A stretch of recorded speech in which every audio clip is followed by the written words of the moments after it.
sini saya akan menjelaskan apa itu arti negara. Negara adalah organisasi di antara sekelompok atau beberapa kelompok manusia yang secara bersama-sama mendiami suatu wilayah tertentu dengan mengakui adanya suatu pemerintahan yang mengurus tata tertib dan keselamatan sekelompok atau beberapa kelompok manusia yang ada di wilayahnya. Yang kedua, pemerintah.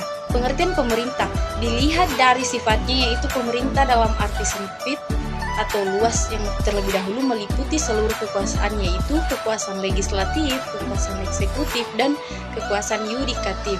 Sedangkan pemerintah dalam arti sempit hanya meliputi cabang kekuasaan eksekutif saja. Secara umum, ada 4 fungsi utama dari pemerintah. Sedangkan pengertian pemerintah dalam arti sempit adalah hanya badan eksekutif saja.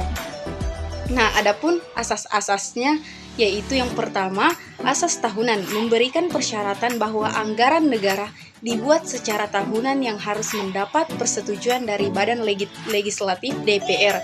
Yang kedua, asas universalitas memberikan batasan bahwa tidak diperkenankan terjadinya percampuran antara penerimaan negara dengan pengeluaran negara.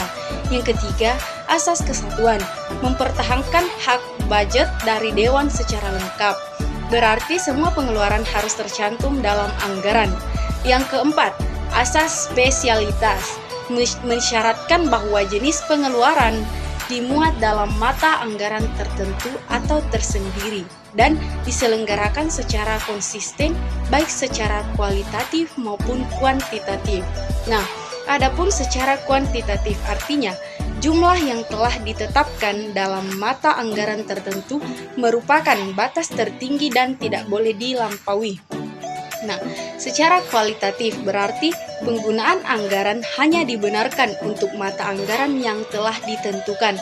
Yang ketiga, negara dan pemerintah sebagai objek akuntansi sektor publik.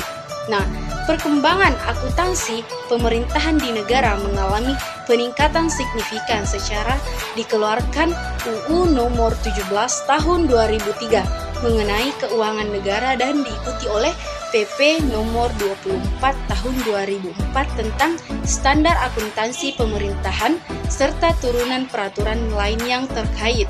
Yang pertama, sistem akuntansi pemerintah pusat.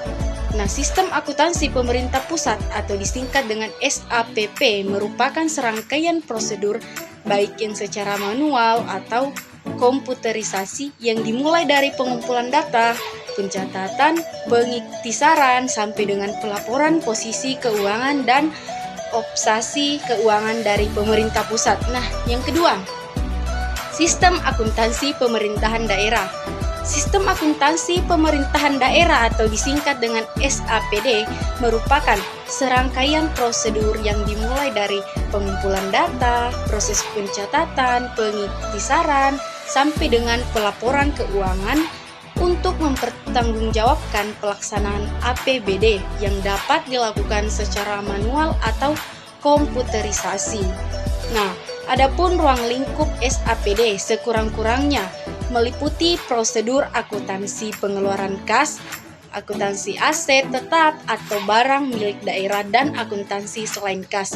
Yang kedua, ruang lingkup SAPP meliputi pemerintahan pusat yang terdiri dari lembaga tinggi negara dan lembaga eksekutif, serta pemerintahan daerah yang dapat dana dari APBN atau berkaitan dengan dekonsentrasi dan dana tinggi tugas bantuan.